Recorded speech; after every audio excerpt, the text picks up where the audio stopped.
A'udzubillahi minasyaitonirrajim. Bismillahirrahmanirrahim.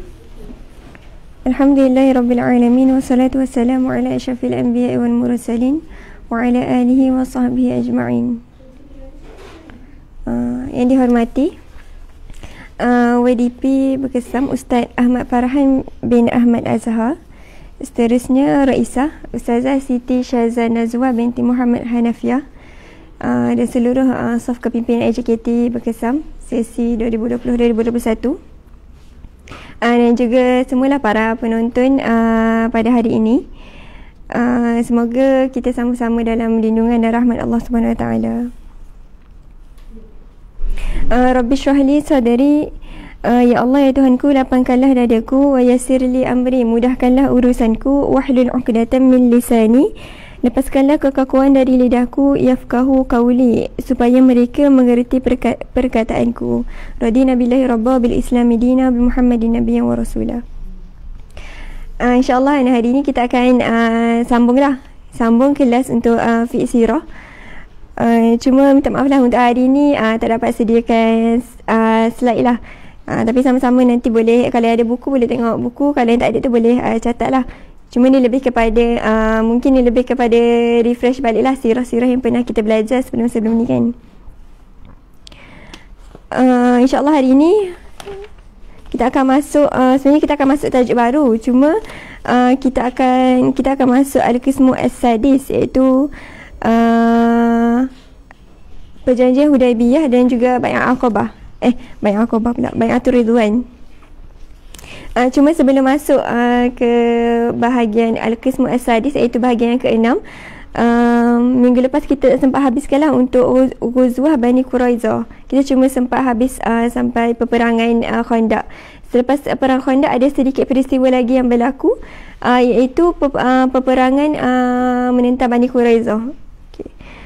Dia kesinambungan daripada perang Khandaq ataupun perang Ahzab sebelum ni.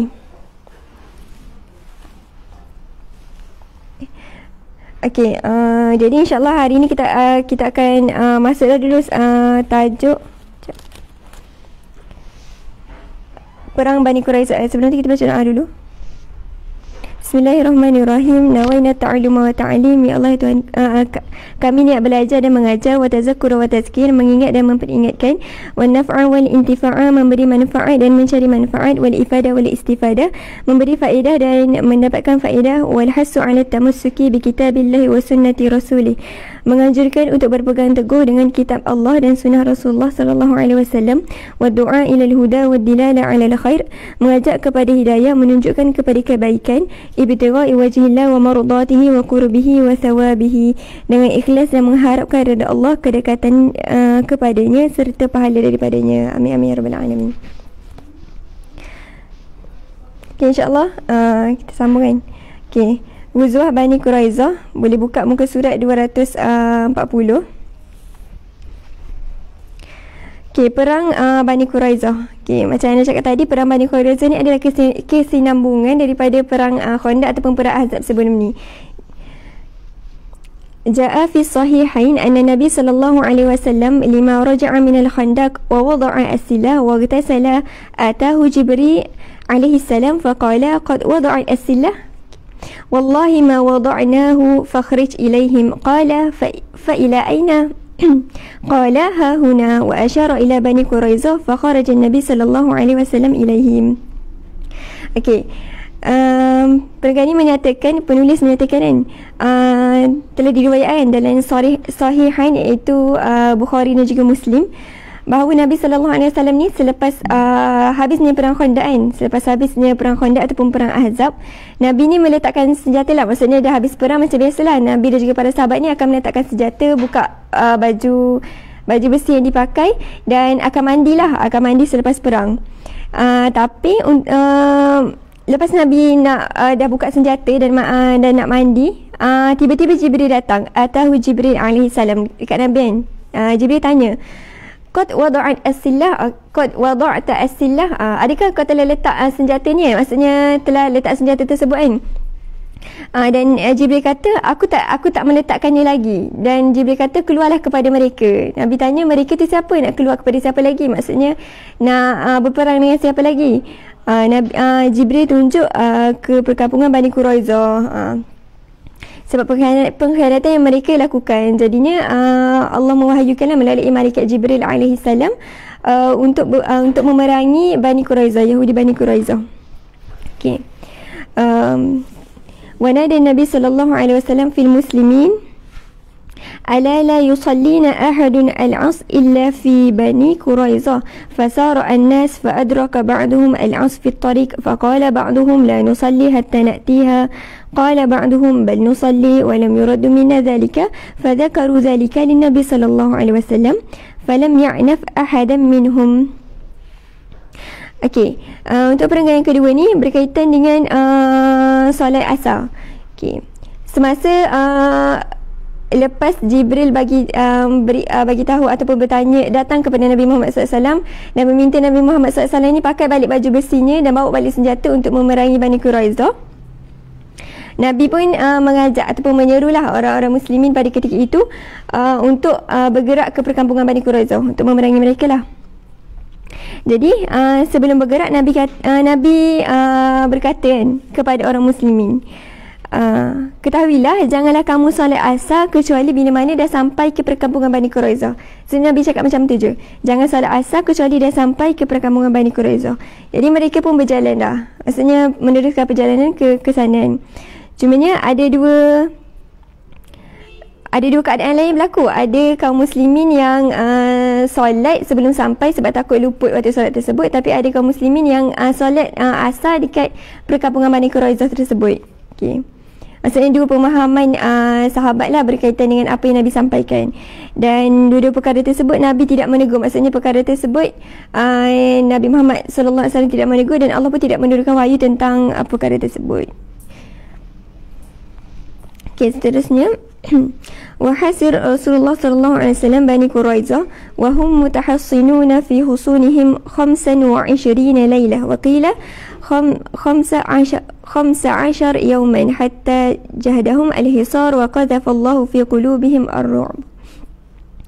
Okey, bila Nabi Muhammad SAW dan juga orang-orang muslimin dah sampai ke perkampungan Bani Quraizah, Nabi mengepung perkampungan tersebut. Okey, ada riwayat yang mengatakan kaum muslimin mengepung perkampungan tersebut selama 25 malam. Ada yang kata 25 hari. Okey. Hatta jahadahum al-hisar wa qazafallahu fi qulubihim ar-ru'b. Sehingga kan dan Allah ni mencampakkan dalam hati mereka, iaitu Yahudi Bani Quraizah ni, dengan rasa takut dan juga cemaslah dengan keadaan tersebut. Sebab mereka dikepung oleh orang-orang muslimin. Okay, روي ابن هشام أن كعب ابن أسد قال لليهود لما رأى أن رسول صلى الله عليه وسلم غير منصرف عنهم. Okay, bila Yahudi Bani Quraizah ni dikepung oleh orang-orang tentera Islam kan, dan pengepungan tu lamalah sebenarnya berlaku, walaupun sebenarnya mereka ni dalam perkampungan tersebut cukup je untuk makanan dan juga bekalan mereka walaupun dikepung kan. Cuma Allah dah campakkan rasa takut dalam diri mereka, iaitu orang-orang kafir Yahudi Bani Quraizah ni. Jadi disebabkan pengepungan tu berlaku lama, Ka'ab ibnu Asad itu daripada Yahudi Bani Quraizah ni, bila tengok Nabi SAW tak bergerak ataupun tak berganjak masih mengepung mereka, dia nak menyatakan 3 perkara. Yang mana 3 perkara ni dinyatakan kepada kaumnya, kepada orang Yahudi Bani Quraizah ni, dan untuk memilih sama nak buat salah satu daripada 3 perkara tersebut. Kiranya dia bagi pandangannya, kiranya Ka'ab ni bagi pandangan dia. Okay. قد نزل بكم من الأمر ما ترون وإني عارض عليكم خلالا ثلاثا. Okey. Jadi dia tanya, okey, apakah 3 perkara yang kau nak nyatakan tersebut? Bertengok baris yang ketiga. Qala natabi' hadha ar-rajul wa nusaddiquhu fa wallahi laqad tabayyana lakum innahu linabiyyin mursal. Okey. Pertama cadangan Ka'ab ibnu Asad, dikata senang cerita kita ikut je lelaki ni, iaitu Nabi Muhammad SAW ni. dan kita membenarkan dia sebab kita tahu maksudnya diorang ni sebenarnya maklum dan tahu je bahawasanya Nabi Muhammad SAW ni adalah Rasul yang telah diutuskan. Wa innahu lillazi tajidahu fi kitabikum, dan kita tahu benda tu dah ada dekat dalam kitab diorang lah, maksudnya diorang dah tahu kebenaran tersebut. Kalau buat macam tu nanti akan selamatlah darah kita, anak-anak dan juga isteri-isteri. Itu cadangan pertama yang dicadangkan oleh Ka'ab Ibn Asad kepada kaumnya. Jadi kaumnya kata apa? Qalu la nufariq hukum at-Taurat abadan. Maksudnya tak nak tinggalkan Taurat selama-lamanya. Jadi mereka tidak menerima pandangan ataupun pendapat pertama daripada Ka'ab. Okey, itu yang pertama. Yang kedua, qala falnaqtul abna'una wa nisa'una summa nakhrij ila Muhammad wa ashabihi rijalan musallatain bisuyuf. Okey, kalau tak nak, tak apa. Aku ada cadangan yang kedua ataupun pandangan aku yang kedua. Okey, apa? Kita bunuh semua anak-anak kita dan juga isteri-isteri kita. Kita bunuh semua. Dan lepas dah bunuh tu, kita keluar menuju, maksudnya keluar berdepan dengan Nabi Muhammad SAW, dengan Muhammad dan juga orang-orang muslimin. Jadi bila mereka dah bunuh anak-anak dan juga isteri, jadi mereka tak rasa terbeban. Maksudnya tak rasa macam kalau mereka mati sekalipun time nak berperang bersama dengan tentera Islam, mereka tak rasa ada benda yang mereka tinggalkan yang maksudnya takut ada anak-anak, nanti apa berlaku ke anak-anak diorang kan. Jadi terus bunuh. Itu cadangan daripada Ka'ab, terus bunuh. Jadi kalau contohnya mereka menang, bolehlah kahwin lain, maksudnya cari orang lain sebagai pengganti, macam tu. Okay, itu cadangan Ka'ab yang kedua dan tidak diterima juga oleh kaumnya. Okay, jadi dicadangkan perkara yang ketiga. Fa inna lailatus sab, baris yang last sekali, perenggan yang kedua, second last. Fa inna lailatus sab wa innahu asa an yakuna Muhammad wa ashabihi qad amanuna fiha. Okey, Patri saat Ka'ab kata, okey, hari ini adalah malam Sabtu. Marilah, maksudnya dikata marilah kita keluar dan minta keamanan daripada Muhammad daripada Muhammad. Fa'anzalu li'allana nasibu minhu ghurrah, dan kita buat tipu daya lah ke atas Muhammad dan juga orang-orang muslimin. Tapi mereka ni tak akan keluar ataupun tak akan melanggar hari Sabtu. Masa hari Sabtu ni kan diorang tak boleh keluar dan buat apa-apa, maksudnya kena duduk kat dalam rumah je. Jadi mereka dan akhirnya mereka tak terima pun ketiga-tiga cadangan daripada Ka'ab Ibn Asad. Okay, nak kata kat sini, kan tadi ada pandangan pertama daripada Ka'ab ataupun pendapat pertama, minta kaumnya untuk ikut je Nabi Muhammad SAW dan membenarkannya. Dan mereka tahu bahawasanya Nabi Muhammad SAW ni sebenarnya Nabi yang diutuskan. Cuma mereka ego dan sombong lah, tak nak ikut agama Islam kan. Sebenarnya nak kata fitrah manusia sendiri ni nak cari kebenaran dan tahu kebenaran tersebut kan. Cuma orang-orang Yahudi ni mereka ada Allah campakkanlah sifat sombong dalam diri mereka kan, untuk tak nak terima walaupun mereka tahu itu adalah satu kebenaran. Maksudnya Nabi Muhammad tu adalah orang yang benar yang diutuskan oleh Allah Subhanahu Wa Taala, yang memang dah tertulis lah dalam Taurat sendiri sebenarnya.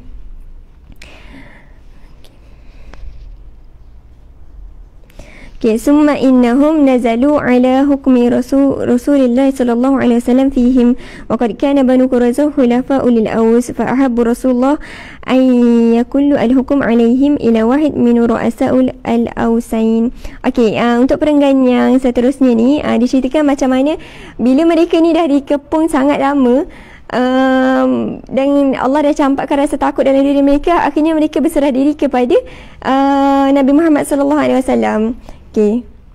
Jadi bila dah berserah diri kepada Nabi Muhammad SAW, tiba-tiba orang Aus datang, maksudnya datang berjumpa dengan Nabi Muhammad SAW. Mereka kata Yahudi Bani Quraizah ni adalah saudara kami, maksudnya orang yang dekatlah dengan kami. Jadi kalau boleh ringankanlah hukuman yang nak diberikan kepada Yahudi Bani Quraizah ni. Jadi Nabi Muhammad kata, okey, kalau macam tu aku tak akan bagi hukuman kepada mereka, tapi aku minta salah seorang daripada ketua kamu untuk bagi hukuman.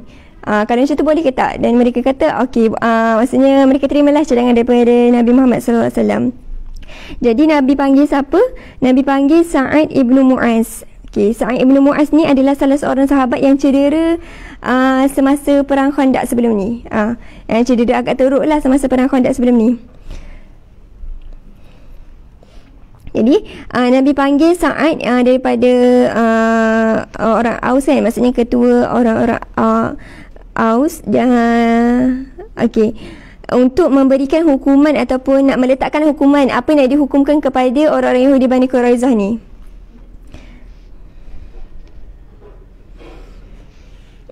فلما حكمه رسول الله صلى الله عليه وسلم في بني قريظة وأرسل إليه بذلك أتى على حمار فلما دنا من المسجد قال للأنصار قوموا إلى سيدكم أو خيركم ثم قال إن هؤلاء نزلوا على حكمك قال تقتل مقاتلهم وتسبي ذريتهم.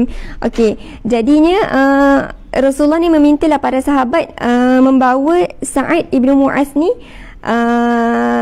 ke masjid, maksudnya nak bagi hukuman, nak tetapkan hukuman kepada Yahudi Bani Quraizah ni apa.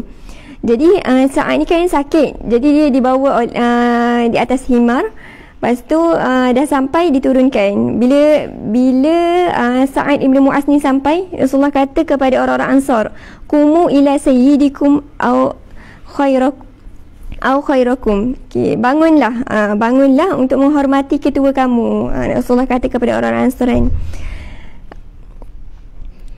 Okey, lepas tu Rasulullah tanyalah kepada Sa'id.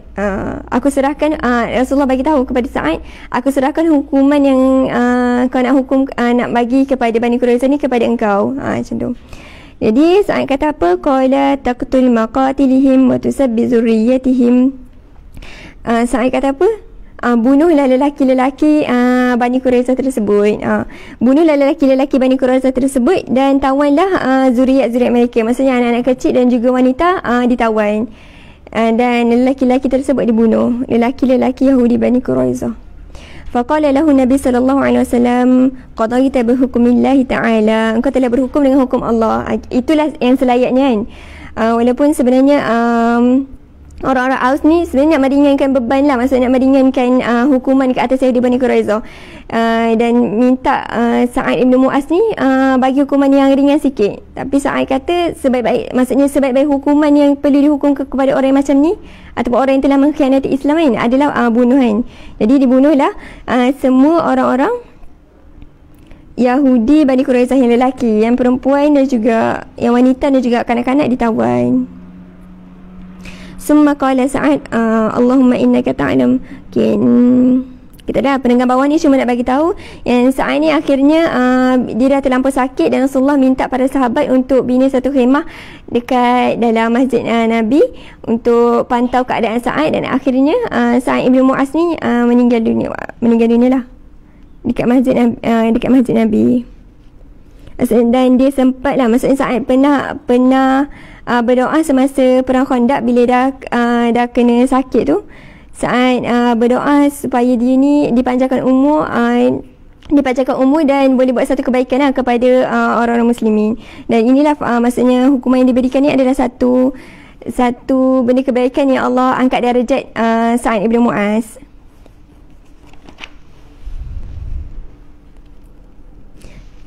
Okay. Dalam muka surat 242, summa istanzala al-yahud min husunihim fasiqu ila khanadik fil madinah faqatala maqatiluhum ay rijaluhum wa sabbi zurriyatuhum. Okey, semua mereka ni telah dibunuh. Dan ada juga Huyai ibn Akhtab. Huyai ibn Akhtab ni adalah daripada Yahudi Bani Nadir, yang mana kalau kita tengok sirah sebelum ni, Yahudi Bani Nadir ni telah dihalau oleh Nabi Muhammad sallallahu alaihi wasallam daripada Madinah kan. Tapi Huyai ibn Akhtab ni datang balik, maksudnya datang ke Madinah dan bergabung dengan Yahudi Bani Quraizah dan buatlah kacau bilang kalau kita tengok dekat dalam perang Khandaq sebelum ni. Dan akhirnya Huyai ni pun dibunuh juga, maksudnya antara orang yang dibunuh jugalah, sebab semua Yahudi Bani Quraizah yang lelaki dibunuh. Okey, itulah berkaitan kisah peperangan Yahudi Bani Quraizah, kesinambungan daripada perang Khandaq. di mana Rasulullah SAW ni membunuh ataupun mula-mula Rasulullah menawan perkampungan mereka, dan bila mereka menyerah diri, Rasulullah minta untuk dibunuh mereka sebab mereka mengkhianati perjanjian. Kalau kira mereka mengkhianati perjanjian yang dibuat bersama dengan Rasulullah SAW. Okey, untuk Al-Ibar wal-Izzat, untuk Al-Ibar wal-Izzat ni nanti maksudnya bolehlah baca sendiri, nanti tengok sendiri berkaitan dengan ni. Ada kalau yang pertama ni cakap tentang keharusan untuk kita membunuh orang yang melanggar janji. Macam ni bunuh Yahudi Bani Quraizah ni ada satu benda yang harus kalau mereka ni langgar janji, macam tu.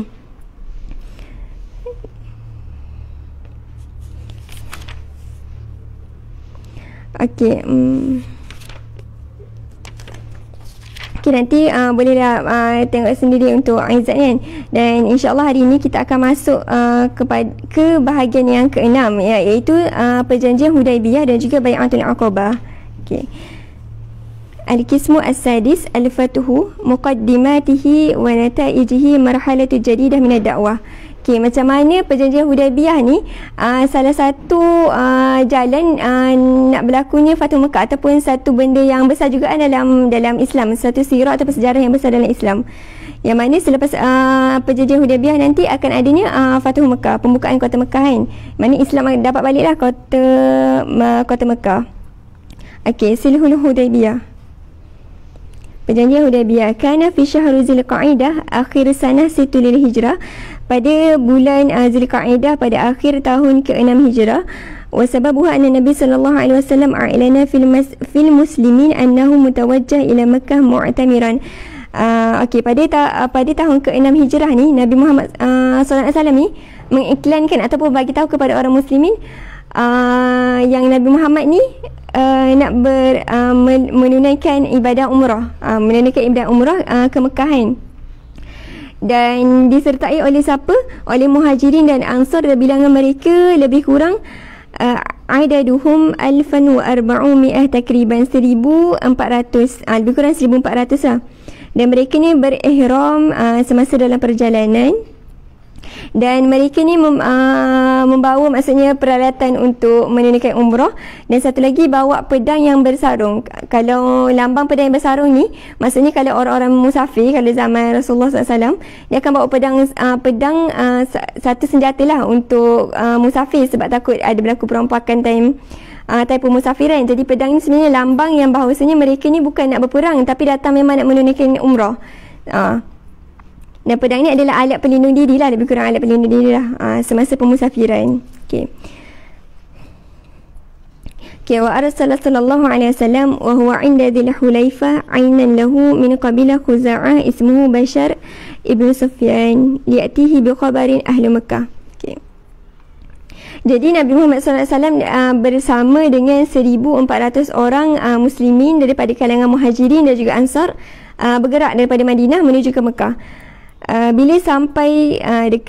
Bila rombongan ni sampai ke Zulhulaifah, Nabi ni maksudnya walaupun Nabi memang datang ke Mekah untuk menunaikan umrah, maksudnya niat Nabi dan juga orang muslimin, tapi kita tahu apa yang akan berlaku bila mereka sampai ke sana kan. Sebab kan Mekah diduduki ataupun masih ada orang-orang kafir Quraisy. Jadi sebelum sampai, Nabi tetap juga berhati-hati dengan menghantar pengintip ainan kan, daripada kabilah Khuza'ah, namanya Bashar ibn Sufyan, untuk tengoklah keadaan Mekah selamat ke tentera muslimin ni nak pergi.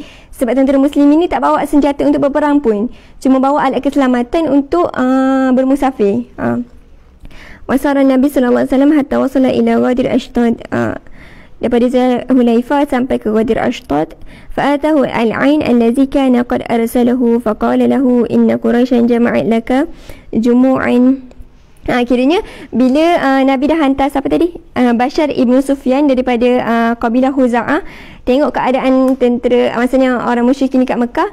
Nampaklah mereka ni macam tahu Nabi ni nak datang ke Mekah untuk melakukan umrah lah macam tu, tapi mereka tetap menyediakan maksudnya tetap nak berperang, walaupun tetap nak berperang sebab tahu yang tentera Islam akan datang macam tu. Dan Abu Bakar ni bila Bashar ni menyampaikan berita tersebut, Abu Bakar ni kata apa? Ya Rasulullah, kharajat amidan li hadzal bait la turidu qatala ahadun wala harbun ahadun fatawajjah lahu faman saddana anhu qatalnahu qala amdu ala ismillah. Dia Abu Bakar kata, kita ni keluar ke Baitullahil Haram ataupun ke Mekah ni, memang niat kita memang untuk melaksanakan umrahan. Tapi kalau mereka menghalang kita berperang lah, maksudnya kena berperang lah, mempertahankan diri. Jadi Nabi kata apa? Berangkatlah dengan nama Allah. Jadi mereka tetap berangkatlah untuk menuju ke Mekah. Summa qala min rajul yakhruj bina tariq ghayra tariqihim allati hum biha faqala lahu rajulun min Bani Aslam. Jadi Nabi ni minta seorang sahabat lah daripada Bani Aslam untuk tunjukkan jalan yang, maksudnya jalan yang lebih selamat lah untuk sampai ke Mekah.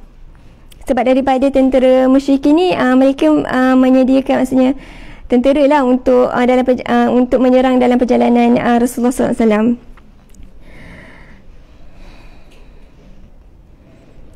Tak silap Khalid Al-Walid rasanya daripada tentera musyrikin. Jadi Nabi ni berjalan menggunakan jalan lain, maksudnya jalan yang bukan kebiasaan yang dilalui untuk ke Mekah. Dan akhirnya Nabi Muhammad SAW dan juga rombongan sampai ke Hudaybiyah. Hatta idza kanu fi saniyatul mirar wa hiya tariq fi jabal tashrif ala Hudaybiyah barakat bihi rahilatuhu. Berhentilah tunggangan mereka, maksudnya kuda-kuda dan juga unta-unta tersebut berhenti. Faqala an-nas hilhin. Jadi semua macam meminta tunggangan mereka ni untuk berhenti dekat kawasan tersebut lah. Jadi bila mana sampai ke Hudaybiyah, dekat kawasan Hudaybiyah ni sebenarnya ada satu takungan air, tapi air yang ada dekat dalam tu sikit sangat. Maksudnya jumlahnya tak cukup lah untuk tentera seramai 1,400 orang lebih tu kan. Jadi ada yang minum dan ada yang mengadu lah, cakap kat Rasulullah mereka ni dahaga, tak cukup air yang ada kat situ, air kat situ dah habis. Jadi Rasulullah SAW ni mencabut anak panahnya dan meminta sahabat untuk panah ke arah takungan air tersebut. Maksudnya takungan air yang dah habis tu, panah dekat situ. Bila dah panah, maka terpancarlah air, terkeluarlah air. Jadi para sahabat pun minumlah daripada air tersebut.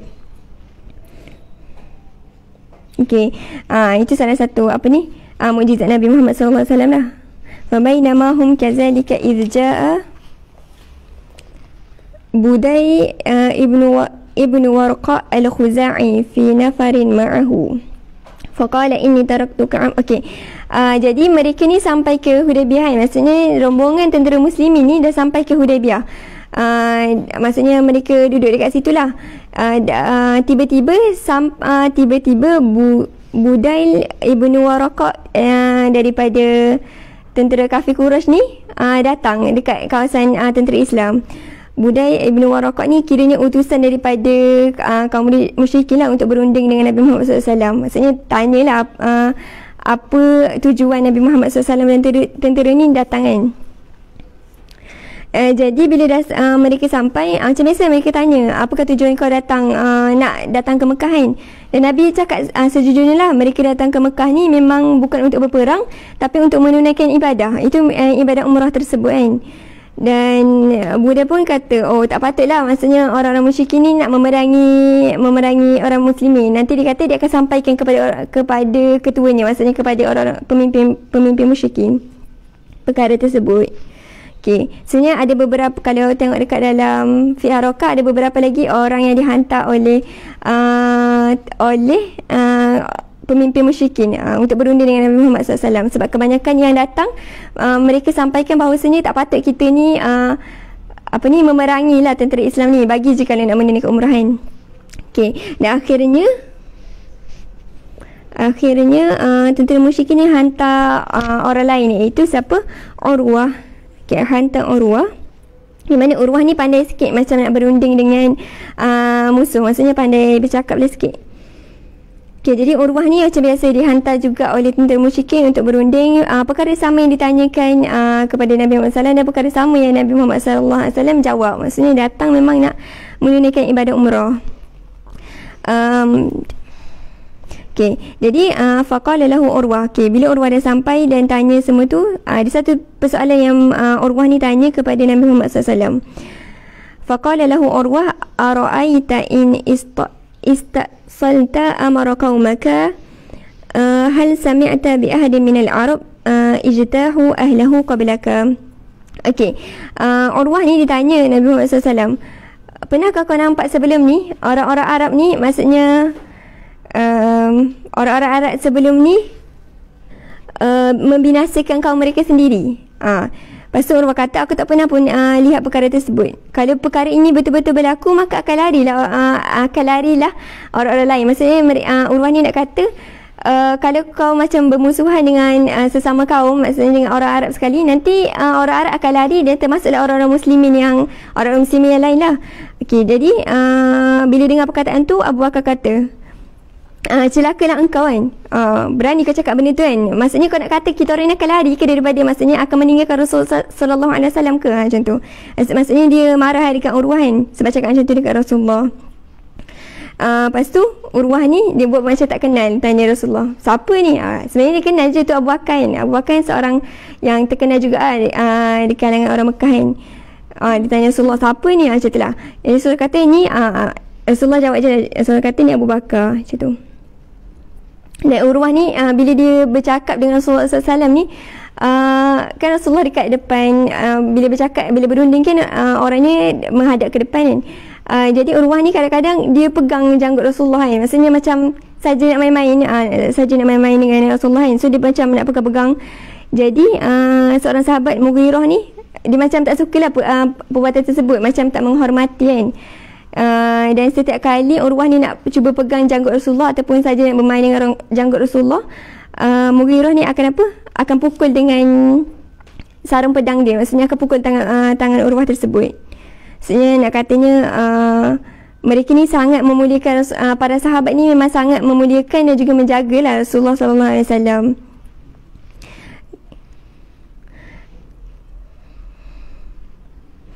Okey, dan Urwah dan akhirnya dalam perundingan tersebut, maksudnya Urwah sama jugalah macam perundi-perundi lain yang berjumpa dengan Nabi Muhammad SAW. Kira tak dapat kata putus, macam tu, tak dapat kata putus. Dan akhirnya Urwah ni kembalilah semula ke Mekah dan berjumpa dengan inilah pimpinan musyrikin.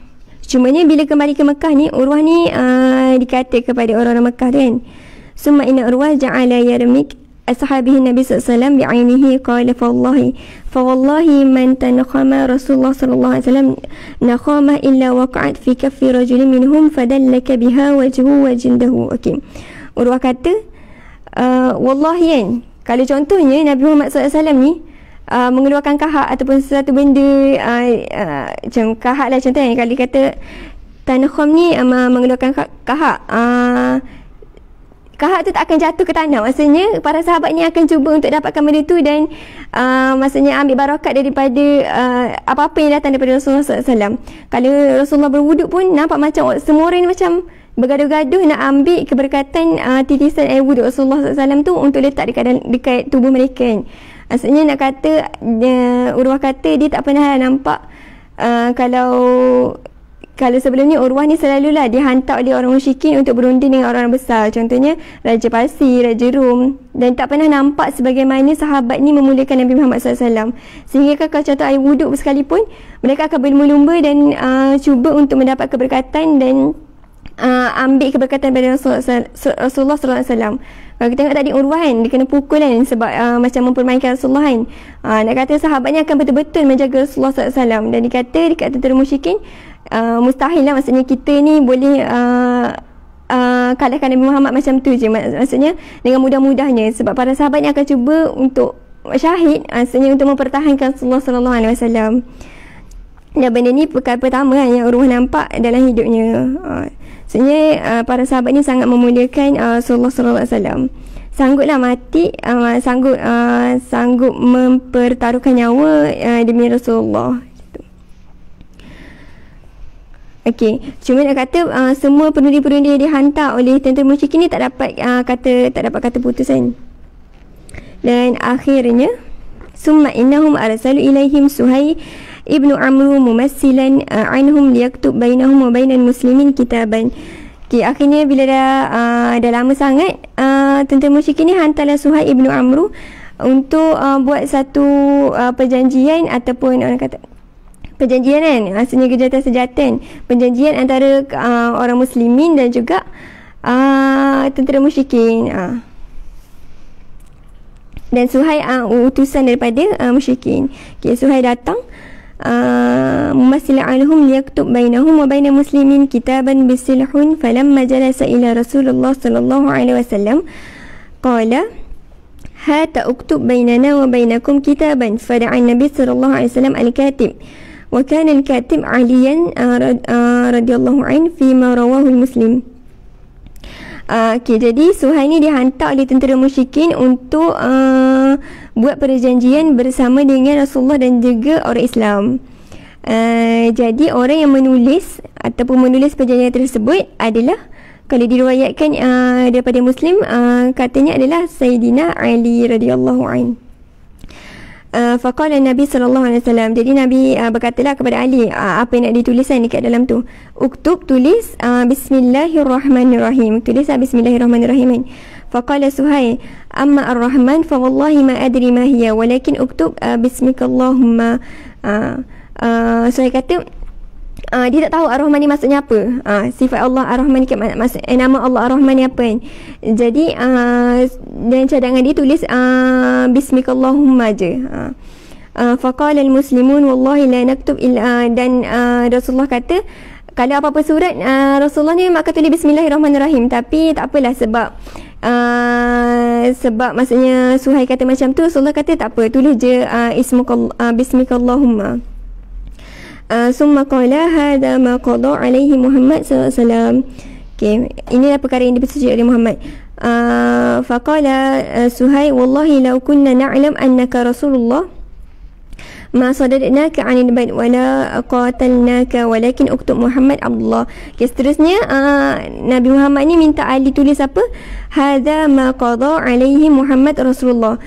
Suhai ni kata jangan tulis Rasulullah, sebab Suhai kata kalau aku tahu kau ni Rasulullah, aku tak pesuruh Allah, aku tak akan halang kau daripada Baitullahil Haram. Dan kata tulislah Muhammad ibnu Abdullah. Seterusnya Rasulullah kata apa? Wallahi inni li Rasulullah wa in kadzabtumuni. Macam tu Rasulullah kata aku ni memang Rasulullah, maksudnya memang pesuruh Allah, cuma engkau dan kaum kau tu yang mendustakan aku. Jadi Rasulullah minta kepada Ali tulislah Muhammad ibnu Abdullah. Dan ada riwayat kata wa fi riwayat Muslim fa amara aliyan an yamhuha. Jadi Rasulullah minta Ali untuk padamlah Rasulullah tu, perkataan Rasulullah tu.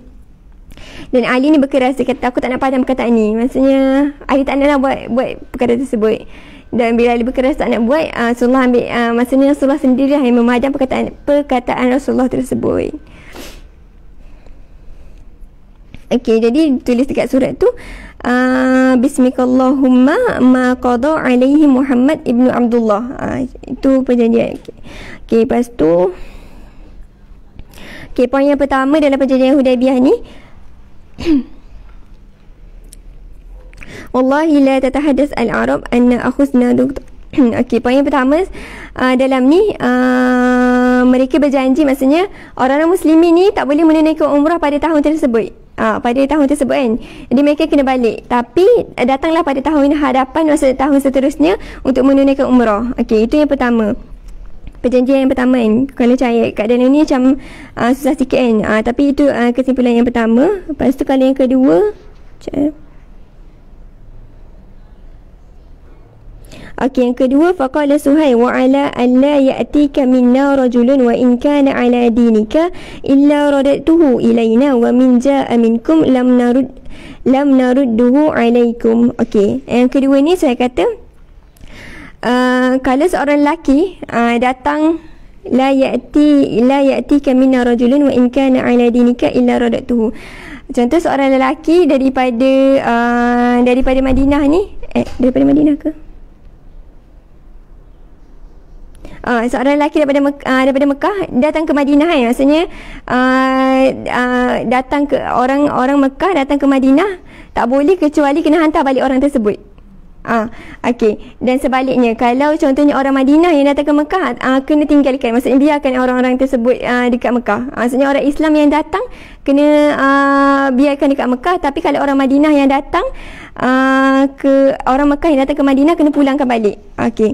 Jadi perkara tersebut macam kalau para sahabat tengok benda tu macam berat sebelah. Kenapa nak kena pulangkan balik pula orang Mekah? Tapi orang Madinah yang datang kena tinggal kat sana. Kalau dia kena seksa lah dekat Mekah kan. Sebenarnya di setiap perjanjian yang dibuat oleh Rasulullah SAW dengan orang musyrik ini, bukan Rasulullah sendirilah yang menetapkan perkara tersebut, tapi diwahyukan, maksudnya dibagi petunjuk daripada Allah Subhanahu Wa Taala sendiri juga. Sebenarnya kalau contohnya orang-orang Mekah ni sampai ke Madinah, mereka akan tengok keadaan dan suasana Madinah tu macam mana. Bila dihantar semula ke Mekah, mereka akan menceritakan macam mana keadaan ataupun kehidupan orang Muslim dekat situ kan. Begitu juga sebaliknya, orang-orang Muslim yang tak boleh balik ni, kena duduk dekat Mekah ni, mereka akan cubalah untuk berdakwah kepada orang-orang Mekah tersebut. Itu sebenarnya antara perkara yang tersirat lah, yang sebenarnya para sahabat ni macam merasa berat sebelah perjanjian tersebut kan. Tapi Rasulullah mempersetujui perkara tersebut, maksudnya perjanjian tersebut kan. Okey, lepas tu tulislah perkataan, dalam riwayat kata, Ali kata nak tuliskan benda ni, Rasulullah kata tulis je apa yang dikatakan oleh Suhail tersebut. Okey. Wa kanat mudas silhun bina'u ala hazi syurut ala maruh. Okey, jadi kalau dalam ikut riwayat, perjanjian Hudaibiyah ni berlaku mudah dia adalah 10 tahun. Mereka tak boleh, maksudnya tak boleh mengkhianati antara satu sama lain lah. Kalau tidak, akan berlaku perang. Jadi berlakulah gencatan senjata antara orang muslimin dan orang kafir Quraisy. Dan wa annahu man ahabba an yadkhulu fi akad Quraisy wa ahduhum dakhala fihi fatawathabat Khuza'ah faqalu nahnu fi qa'dun Muhammad wa ahdahu. Dan macam mana, Bani Khuza'ah ni dia minta untuk bersama-sama dengan kumpulan Rasulullah sallallahu alaihi wasallam. Adapun Bani Bakar minta untuk bersama dengan orang-orang Quraisy. Jadi kalau kumpulan ni dia telah masuk ke kumpulan ni, kena, maksudnya kalau contohnya Bani Bakar ni buat perkara yang tak baik kepada orang Islam, maka dia macam maksudnya melanggar perjanjian. Jadi perjanjian ni akan batal. Jadi akan berlakulah perang. Contohlah.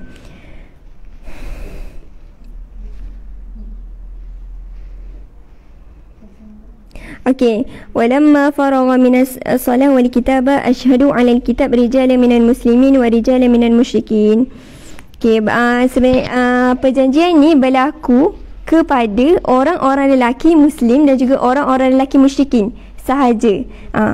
Maksudnya orang-orang, contohnya orang Mekah yang datang ke Madinah perlu dihantar balik tu, sebenarnya itu berlaku kepada orang-orang lelaki sahaja.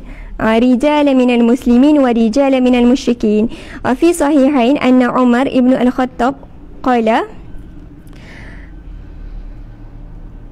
afa ataita nabi Allah sallallahu alaihi wasallam fa kuntu alastu nabiyyu haqqan qala bala. Yang ini berkaitan dengan Umar. Sayyidina Umar ni tanya kepada Rasulullah sallallahu alaihi wasallam kan, adakah engkau nabi yang benar? Nabi kata, ya. Qultu alastu ala haqqu wa ala al-haq wa aduwina ala al-batil. Pasti kata, adakah kita ni dalam kebenaran dan musuh kita ni dalam kebatilan? Nabi kata, ya. Qala alaysa qatalana fil jannah wa qatalahum fin nar. Adakah kematian kita ni kita akan masuk ke dalam syurga, dan kematian mereka akan masuk ke dalam neraka? Nabi kata, ya. Lepas tu, falimaza nu'ti ad-dunyah fi dinina idzan. Dan Umar ni kata kepada Rasulullah, kenapa kita, maksudnya menghina kita punya agama macam tu lah. Maksudnya kita menerima juga perjanjian ni, walaupun nampak perjanjian ni macam tak adil sebenarnya. Tak adil untuk orang-orang muslimin lah, untuk tentera Islaman. Lepas tu Nabi qala inni rasulu wa lastu a'siyahu wa huwa nasiru jadi Nabi kata, aku ni Rasulullah, maksudnya aku ni tak akan bermaksiat ataupun tak akan melakukan kesalahan lah. Semua yang Nabi Muhammad SAW buat dan nyatakan ni sebenarnya wahyu ataupun petunjuk daripada Allah SWT. Daripada setiap apa yang berlaku sebenarnya ada hikmah ataupun adalah perkara tersirat yang sebenarnya memberi kebaikan yang besar kepada orang-orang Muslim ataupun kepada Islam itu sendiri. Cuma itulah para sahabat ramai je tak setuju, tapi antara yang berani adalah Saidina Umar kan. Jadi Saidina Umar ni tanya sendiri dengan Rasulullah SAW. Jadi Rasulullah macam meyakinkanlah orang-orang Islam ni bahawasanya perjanjian ni akan memberi kebaikan ataupun akan bagi manfaat kepada orang-orang Islam sebenarnya. Macam tu. Tapi maksudnya kan tadi Saidina Umar dah tanya kepada Rasulullah SAW sendiri. Cuma dia macam rasa tak puas hati lagi. Dia tanya Abu Bakar. Perkara yang sama ditanya kepada Rasulullah SAW. Betul ke apa yang Rasulullah buat ni? Betul ke Rasulullah ni buat perkara tersebut? Dan akhirnya Saidina Abu Bakar kata apa? Wahai Umar, Rasulullah ni adalah pesuruh Allah. Aku akan percaya dengan setiap apa yang Rasulullah buat, sebab semua benda tu Rasulullah buat semua benda atau satu perkara tu bukan untuk diri dia, tapi sebenarnya difikirkan juga berkaitan dengan orang-orang muslimin dan juga Islam tu sendiri. Dan kalau kita tengoklah hasil daripada perjanjian tu, kalau kita tengok sirahnya, sebenarnya memberi faedah ataupun manfaat yang besar daripada perjanjian ni lah. Akan berlaku ni nanti Fathu Mekah, yang mana Islam ni akan berkembang dengan lagi luas. Ramai orang-orang Islam yang masuk Islam, walaupun ada je orang-orang daripada Mekah tu masuk Islam sebab betul-betul masuk, tapi sebab takut. Tapi dia memberi satu sinar yang besar lah sebenarnya kepada Islam tu sendiri. Dan sebenarnya perbuatan ataupun apa yang dilakukan oleh Saidina Umar sendiri sebenarnya tak salah lah. Sebenarnya setiap perkara yang dia rasa tak puas hati tu, terus cakap, terus bagi tahu, bukan cakap belakang kan. Apa yang berlaku kesalahan kepada kita sekarang lah, tak kira dekat mana-mana kan, dalam satu organisasi, dia boleh jadi hancur ataupun jatuh sebab berlakunya cakap belakang. Kalau contoh kita tahu pimpinan kita ataupun ketua-ketua kita ni melakukan kesalahan, ataupun kita rasa benda tu salah, kenapa patut buat benda tersebut kan, kita sebagai ahli ni tak salah untuk kita tanya dan minta pencerahan. Bukanlah sekadar kita ikut je, ikut tanpa tahu, maksudnya ikut je apa yang suruh kan. Dan pimpinan ataupun pimpinan ni sebenarnya adalah manusia biasa juga yang boleh melakukan kesalahan, dan dia sangat baik sebenarnya dalam satu organisasi ataupun satu organisasi lah berlaku muhasabah antara dua kan. Maksudnya ahli muhasabah kepada pimpinan dan pimpinan ni muhasabah kepada ahli. Itu akan berlaku satu keseimbangan lah dalam satu organisasi, macam tu. Jadi kalau macam ada masalah atau apa-apa, terus tanya kepada ketua dan minta pencerahan. Dan kalau kita rasa benda dan bila pencerahan tersebut, kita minta pencerahan tu sampai kita betul-betul benar dan juga yakin lah dengan perkara tersebut, minta betul-betul pencerahan. Dia jadi buruk kepada satu organisasi ni bila satu perkara yang berlaku tu kita hanya cakap-cakap dan kita tak tahu kebenaran tersebut. Nanti akan jadi satu kucak-kacir dan akhirnya jatuh lah. Maksudnya tak okey lah organisasi tersebut kan. Okey, seterusnya sampai mana tadi? Okey, bila dah habis tadi kan, okey, berlakulah satu perjanjian yang besar kepada orang-orang antara lelaki-lelaki orang Muslim dan juga lelaki-lelaki musyrikin. Cuma jap.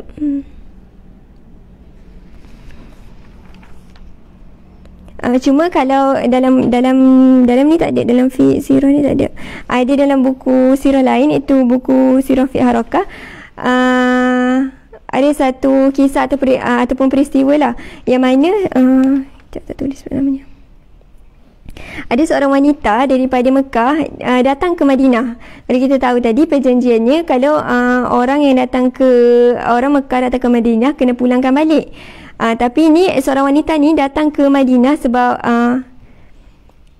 sebab lari daripada Madinah, lari daripada Mekah disebabkan adalah perkara yang berlaku kan, dan datang ke Madinah, minta untuk berlindung diri dekat Madinah lah, sebab diceraikan oleh suami, tak silap, tak ingat lah. Dan Rasulullah kata tak payah pulangkan balik wanita tersebut. Jadi orang Quraisy ni datanglah ke Madinah kan, cakap dekat Rasulullah, pulangkan balik wanita tersebut kan, sebab ikut perjanjian kena pulangkan balik lah, sebab dia datang ke Madinah. Rasulullah kata kalau perjanjian tersebut sebenarnya Rasulullah kata perjanjian tersebut adalah antara lelaki dan juga lelaki. Kalau wanita biarlah, maksudnya kalau Rasulullah kata kena tinggal kat situ, kena tinggal lah, maksudnya tak boleh ambil balik wanita tersebut. Dan mereka paksa Rasulullah untuk bagi balik wanita tersebut. Rasulullah tetap bertegas, dan akhirnya wanita tersebut berada di Madinah, maksudnya tak diambil balik. Sebab kalau ikut perjanjian, perjanjian tersebut berlaku antara lelaki-lelaki sahaja.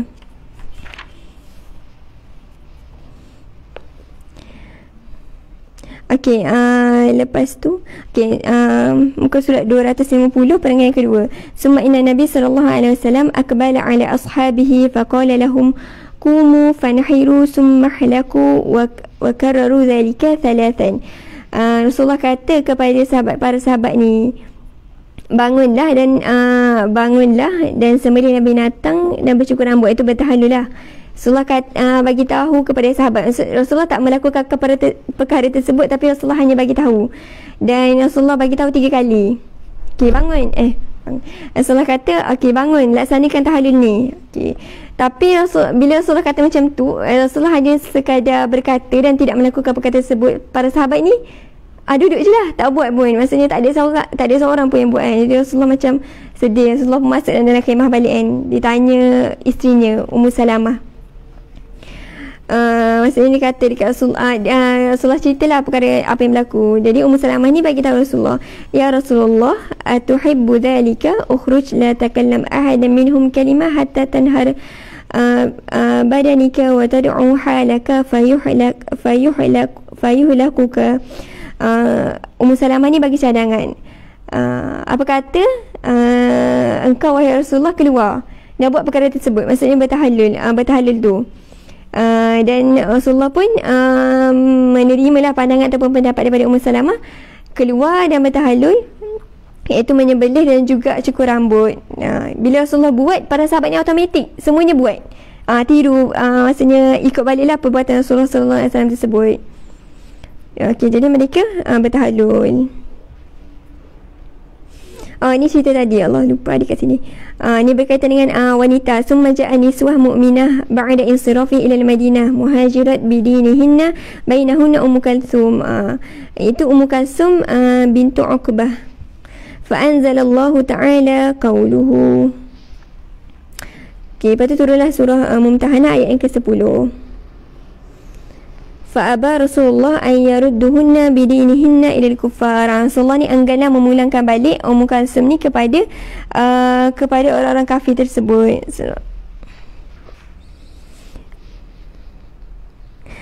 Jadi Ummu Kalsum ni tetap berada di Madinah. Ummu Kalsum tetap berada di Madinah.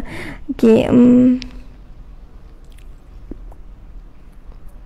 okay, ada satu lagi kisah berkaitan dengan Ummu Jandal Ibnu Sahal. Kali ni yang tak ada dalam buku ni.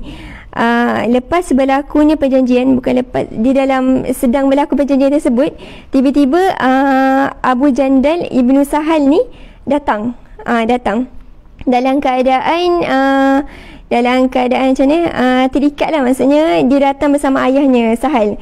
Okay, Abu Jandal ni orang Islam tapi datang ke Mekah, dan dia ditawan di Mekah dan diseksa. Jadi tiba-tiba dia datang bersama ayahnya. Abu Jandal datang bersama dengan ayahnya Sahal, dan Sahal ni orang kafir, orang musyrikin Mekah lah. Abu Jandal kata, selamatkan aku. Maksudnya Abu Jandal ni ditolak macam tu je, maksudnya ayahnya ditolak macam tu dan dia ni diikat lah, selamatkan aku kan. Lepas tu Rasulullah kata, lepaskan dia kan.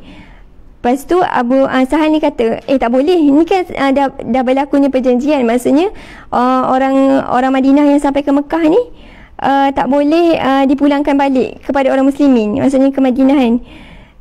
Sahal macam merayulah kepada Rasulullah SAW untuk diselamatkan. Dan bila Rasulullah pertimbangkan, memang tak boleh, maksudnya sebab perjanjian tu dah berlaku, memang tak boleh dihantar balik lah. Maksudnya Abu Jahal ni Abu Jandal ni tak boleh kembali ke Madinah. Maksudnya dia memang kena duduk di Mekah.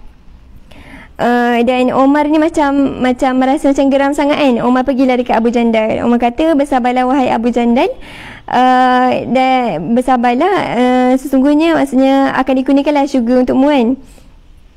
Dan dekat sebelah Umar sebenarnya ada pedang yang Umar letak dekat dengan Abu Jandal. Yang kalau contohnya Abu Jandal tu nak ambil pedang tu dan nak bunuh ayahnya ke, maksudnya Umar letaklah pedang tu, tapi Abu Jandal tak buat. Maksudnya Abu Jandal ni macam mengikutlah perintah Rasulullah SAW untuk sama-sama pegang janji untuk tidak khianat. Maksudnya sebabkan berlaku gencatan senjata, jadi Abu Jandal ni dibawa balik ke Mekah. Maksudnya tapi tak pastilah, tak ada ceritakanlah syahid ataupun tidak kan, tapi dibawa balik ke Mekah. Jadi dia bersabarlah dengan ujian yang ditimpa ke atas dirinya. Dan maksudnya diseksa sendirilah oleh ayahnya, iaitu Sahal. Okay, itu antara kisah tersebut. Nanti boleh, kalau macam nak baca lebih lanjut, boleh baca dekat buku Fi'arokah ataupun Rahim Makhtum. Okey, itu berkaitan dengan perjanjian Hudaibiyah. Cuma sikit sini ada berlaku Bai'atul Ridwan, janji setia. Bai'atul Ridwan ni pokok. Berlaku bai'ah dekat bawah pokok. Okey, wa kana qad arsala Nabi sallallahu alaihi wasallam Utsman ibn Affan radhiyallahu an ila Quraisy qabla kitabatu silhu liyukallimuhum fil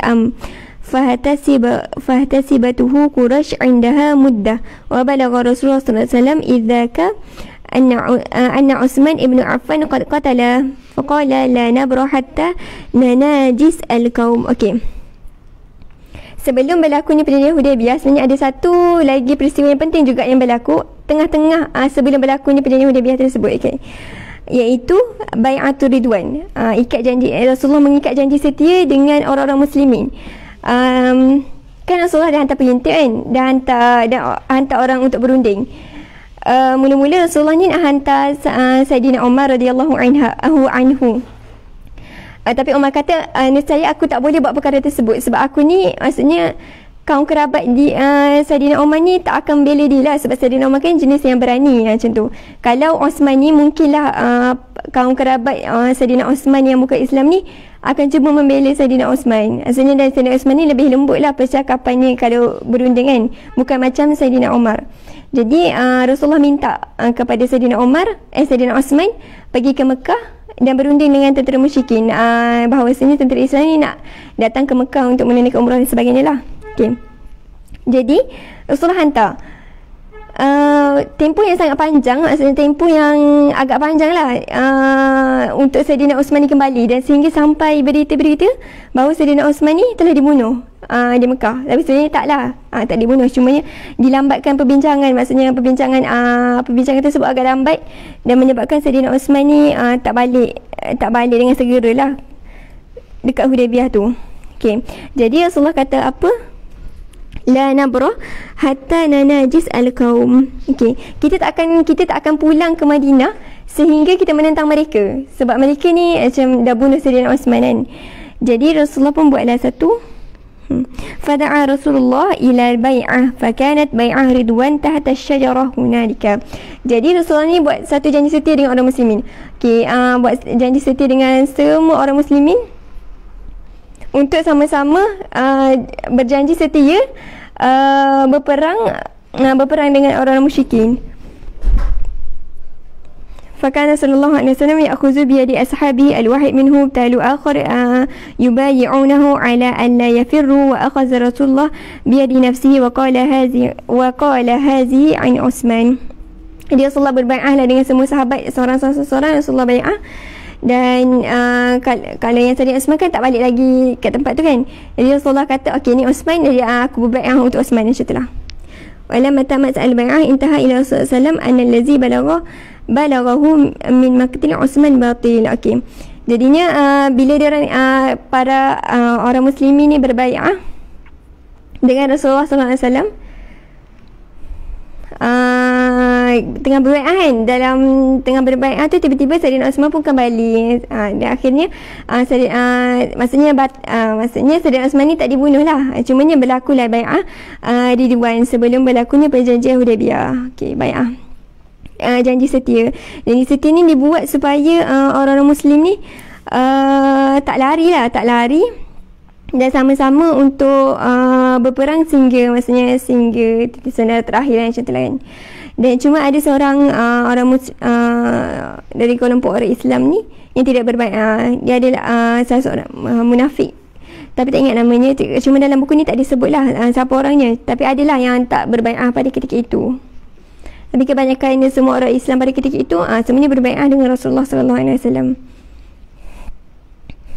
Okey, janji setia yang dibuat okey, jadi habislah untuk tajuk berkaitan dengan Sulhul Hudaybiyah, perjanjian damai antara orang musyrikin dan juga orang muslimin, dan juga bai'ah janji setia Rasulullah SAW dan juga orang muslimin.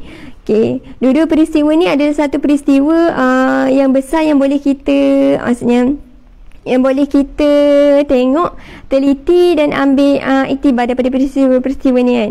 Macam mana Rasulullah sallallahu alaihi wasallam ni bermuamalat dengan orang-orang kafir ataupun kata musuh lah. Macam mana Rasulullah ni bermuamalat, dan macam mana orang-orang Islam dan seterusnya ni menerima ataupun cuba menerima setiap isi kandungan daripada Sulhul Hudaybiyah ni. Walaupun isi kandungannya nampak macam berat, maksudnya nampak macam tak adil untuk orang-orang muslimin, tapi sebenarnya maksud tersiratnya memberi kesan yang besar sebenarnya kepada orang-orang muslimin. Maksudnya Rasulullah menerima perjanjian ni sebab dakwah tu boleh disampaikan secara tidak langsung kalau orang-orang muslim ni tetap berada di Mekah macam tu. Jadi akhirnya para sahabat menerima perjanjian tersebut. Cuma ni nanti akanlah ada peristiwa-peristiwa lain yang mana berlakunya pembatalan gencatan senjata ni tak bertahan lama lah. Maksudnya berlakulah banyak perkara yang berlaku nanti, sehingga kan akhirnya nanti akan berlaku Fathu Mekah juga.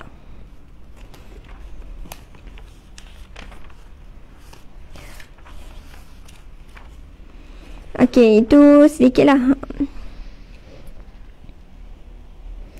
Okey, itulah sedikit berkaitan dengan perjanjian Hudaybiyah. Kita berhenti sampai sini lah dulu. Untuk hikmah ni insyaAllah kita masuk minggu depan. Kita masuk sikit lah, maksudnya kita ambil sedikit-sedikit poin yang ada dalam ni. Banyak juga lah poin berkaitan dengan perjanjian Hudaybiyah ni. Dan insyaAllah minggu depan kita akan masuk peperangan Khaybar dan seterusnya. Jadi itu saja daripada Ana. Kalau ada macam tersalah fakta ataupun pembetilan fakta, kita boleh terus bagi tahu, nanti kita akan betulkan untuk kelas-kelas seterusnya. Semua yang baik itu datang daripada Allah, semua yang baik dan buruk itu datang daripada Allah Subhanahu Wa Taala. Datang daripada Ana, dan hakikatnya kedua-duanya datang daripada Allah Subhanahu Wa Taala. Itu saja, wallahu taala alam. Assalamualaikum warahmatullahi taala wabarakatuh.